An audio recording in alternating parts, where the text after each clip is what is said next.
Hey everyone, this is PrinceWatercress, and welcome back to Let's Play Psychic World for the Sega Master System. We are on the 5th and final round after the difficult trek that was round 4. And we need to save Cecile. Before we do that though, let's get our shield up, because that would really help. And also we need to start running, like, as quickly as possible. It helps if you stay low for this, and try not to accidentally jump into stuff. That way you don't get slowed down a whole bunch. And it's a good thing that I did get slowed down a little bit, because I now have the run up to do this part. You definitely want to have the shield for this part, because just in case you do get slowed down, the spikes that will always drop down from the ceiling where you are will never hurt you, in case you have shield. Also, in case you do manage to get the burst of speed that you need, you'll be able to jump over all those spikes that come out of the ground. Thankfully, there are 3 different looking tiles near where the spikes come out from, 2 to the sides and 1 straight below. If you jump at the very left end of the first tile, you will be able to jump over the spikes clearly. Make sure you have shield though, you don't want to take a lot of damage. Now here, you want to be very careful. Hold down, hold 2, get shield, that way we don't take damage. And you want to just keep holding right until you make it to the end. Those are spikes on the ceiling, by the way. And I want to use levitate to get over here. Didn't lose a whole lot of health though, but thankfully that is something I wanted. Also want to switch to here, switch to these brick bullets too. Go in, use the screen clearer. I want to break these blocks right here. Break as many of these as possible before we climb down.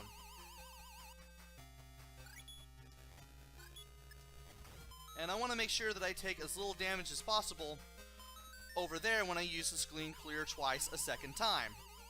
And I want to make sure I break those blocks that I just broke too, otherwise I'm going to have to use levitate to get back up there after returning in disgrace. Now I forget what's down here. Oh, right. Want to hold down here.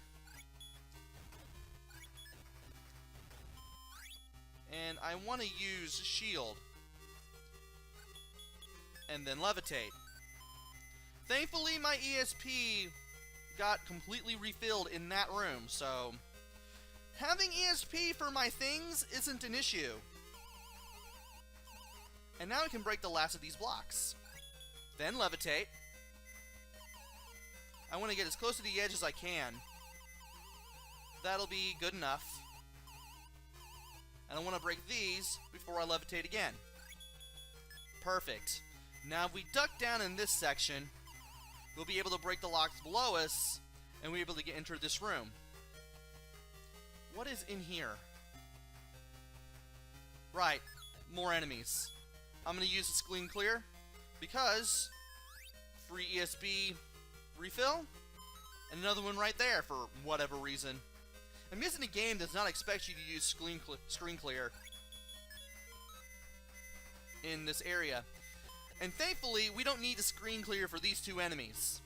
All we need to do, we can just take care of these guys from a distance. We can duck down whenever necessary to help ourselves out here. And then we can just hit this guy right when he stops in front of this shield, or this little field of energy. These are much like the fields that we use to float up to higher heights in round 4. Only thing is, they can now carry you left or right too, so they also double as conveyor belts in some sort of weird sense. Now, use the shield before you go down.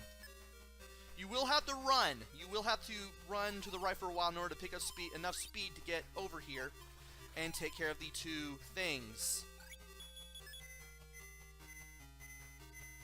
And I want to use levitate to get through these 2 parts. Thankfully, I only really need to use it twice. I don't really have to use it again. Not for this screen. Not for this room. The next room. Oh boy. Oh boy. First of all, I want to switch to the fire bullet. We're not going to face any enemies in this room, but it does make switching to levitation easier. And as you can see, we have just enough time to get to each platform. You want to be careful here. You want to tap the 2 button. You want to tap it pretty lightly. So that way you don't run into these flaming squares of death. These flaming, flashing square things that will sap your energy. Also, when you need to switch to levitation again, hold down 2 first, then hold B, let go of down, switch to levitation with up. That was dumb. That was very dumb. That was more... I need to switch to that. I don't know why I switched to the water bullet there. I didn't need to. Ow. I'm taking more damage than I should, but eventually you will reach the end. And you will be able to refill not only your ESP, but also your health, which you will need. And we need to use shield immediately and switch to the brick destroying bullets, or the regular ones, and just pound right into this enemy. He jumps around every once in a while, but if you have shield, he's dead easy. We've completely refilled our ESP, and it's time to start finding enemies. Until we find a way out of this weird maze. We are now in a maze. Now for this enemy, you can just equip the shield and just wail away on it, not even have to worry about avoiding everything. As soon as you enter shield, or basically get the shield up before you even enter this room, this boss isn't even a problem. Now let's keep going down and entering side rooms. And for this, I want to go ahead and enter... First of all, before I enter, I want to get my regular weapon equipped, then use the shield, because the brick of destroying bullets won't work on this guy at all. And with the shield equipped, we can just wail away on this guy. And there is another enemy, but I will wait until the shield goes off, so I can put it back on. Doesn't matter which bullets you use, the regular ones or the brick destroying ones, you'll be able to wipe this robot off the face of the earth as long as you have the shield equipped, and as long as it is in good working order. And now we need to go into this room with shield equipped. New enemy, this little enemy, this rocket robot jetpack thing. This thing flies to the top of the room, flies to the other side, and drops rockets before shooting at you after dropping down. You can only hit this robot when it has dropped down to the floor. And we just took care of him. The shield makes all the enemies here dead easy. Like, you won't even believe it. You don't have to worry about avoiding everything. You can just tank all damage with the shield because it makes you completely invincible for as long as you're flashing blue. And you don't have to worry about a thing. Which I like. No, that's not what I wanted to do. I wanted to leap down, not leap up. Let's go ahead and switch to our shield and our regular weapon. We got this big ugly red guy again. Again, he'll just advance and fire. You can stand near the entrance/exit to the room, and you won't even have to worry about getting hit by whatever it shoots at you at all. And now we got another robot. And it's time just wail on this enemy. Try not to take a whole bunch of damage there. Thankfully, I didn't lose too much health. And now,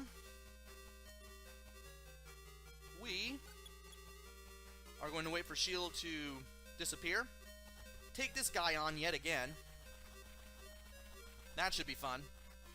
This is fun. And now we have this door that has suddenly popped up. We can now go in.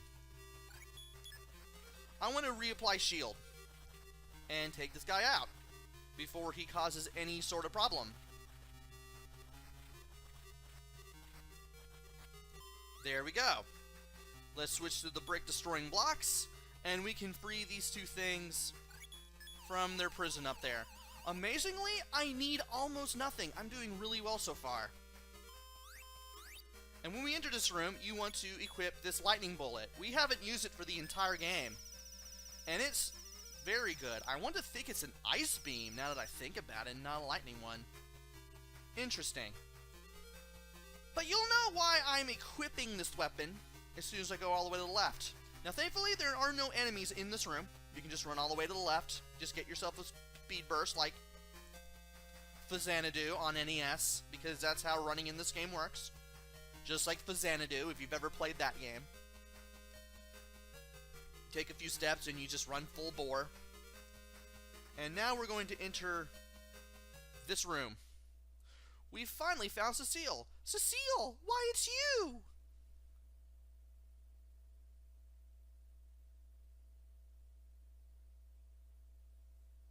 Cecile, what happened? She's under my control, that's what happened. You want to equip that ice beam and shoot it at Cecile to get past her. Then, you want to use levitate to get up here. And from here, we're using shield. From this point forward, we are now going to use a combination of shield and levitate, as well as the brick destroying bullets to get around.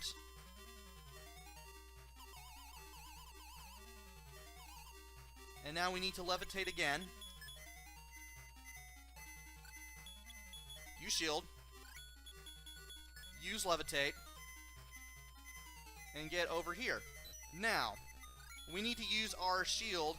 Break this. Use our screen clear. This. Ice. Fire. Okay, first of all, we need to use the ice beam. Then you need to use the brick destroyer. Then we need to use fire. Then we need to use water. Then we need to use a regular weapon.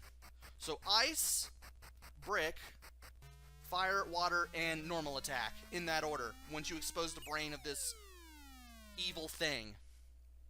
And now that this thing is destroyed, we can now move our way to the left. Cecile's back to normal. We've rescued her. Cecile! Cecile! Dr. Navik was using us! He's going to use ESP to conquer the world! Why are we not surprised? Lucia, stop him! My experiments worked! Dr. Navik! I used the ESP booster to find out how much ESP humans have. I also sound like Yoda. Now I know that your ESP is too weak to interfere with my plans. You have served your purpose. It's time for you to die! Also, I am a robot. That makes sense. You're not getting away with this, Navik! And now for the easiest boss fight in the entire world. Navik and Lucia jump up into the air, and when he moves, you move. You press right on the control pad to kick at this guy.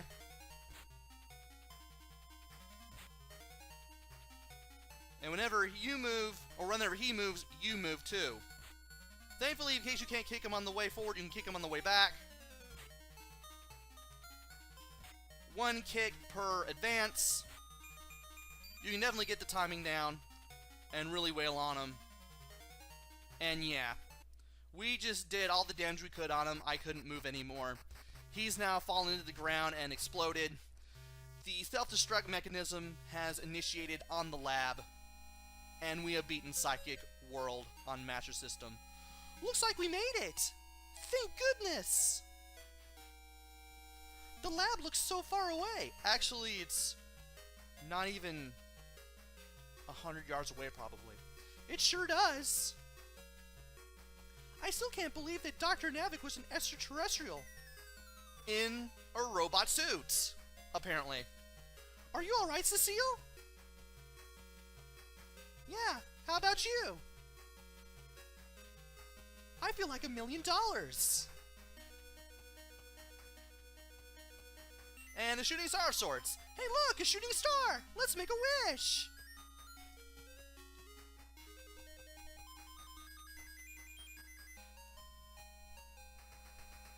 And it looks like that shooting star was really the UFO where Dr. Navik was in.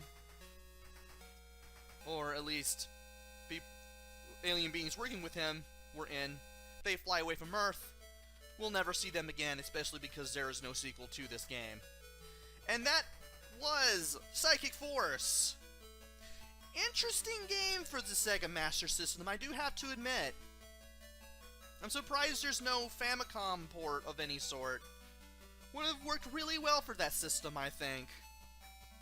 Oh well. But it was on the MSX. It later made its way to the Master System, as well as to Game Gear. American gamers got the Game Gear version, while Europeans got the Master System version. And it's a very solid platformer. Not really a lot of platforming, but you do have to think to get around, and you have to know when to use your powers. I do like how down +2 to select powers really works. I thought maybe it would get in the way during the adventure, but thankfully that is not usually the case. I do like that. I'm glad that they tried to do the best they could with the controls, because you don't have a select button on the Master System controller, and therefore they had to be a little bit creative with that. And I'm surprised that most of the time when you need to switch powers, you're not in any real danger. And there are ways to get around that in case you, say, need to use the screen clear or levitate or the shield.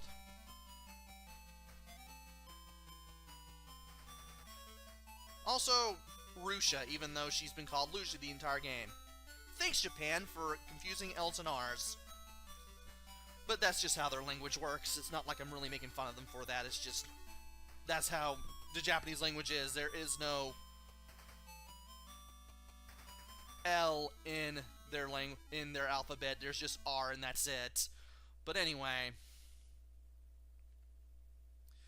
very, very good with the controls. And once you play this game, there's not really much of a reason to beat it again unless you really like the game and you just want to play through it for about an hour or so.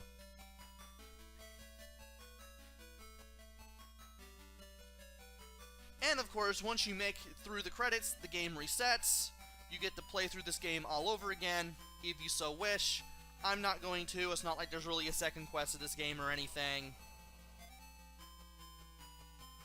And that's pretty much all there is. So is this definitely a good game? Well, I do like the graphics. They're pretty simple for what they are, and they do their job pretty well. I like the music in this game. Nothing too memorable, but at the same time, it's not terrible either. I'm happy with what they did with the controls. Thankfully, again, it's not that big an issue when it comes to switching powers as much as I initially wanted to believe. And I guess you could play through it again in case you really felt like it and you really wanted to. Just doing yourself a favor and playing through an entire Master System marathon worth of games. I mean, this is probably one of the best games you could play a marathon of Master System games with. Probably. Definitely worth getting. I definitely recommend this game if you want to get it for Master System, Game Gear, or maybe even MSX. I'm pretty sure the MSX version will probably control a little differently. Maybe it won't. I've never really looked into it, but Regardless of which system you play this game on, you can't go wrong. And this has been Let's Play Psychic World for the Sega Master System. Hopefully I'll be back with another game. Maybe it'll be good. Maybe it'll be bad. Maybe it'll be somewhere in between. Who knows? Until then, this is PrinceWatercress. Take care. Stay safe. Thanks for watching, and see you guys later!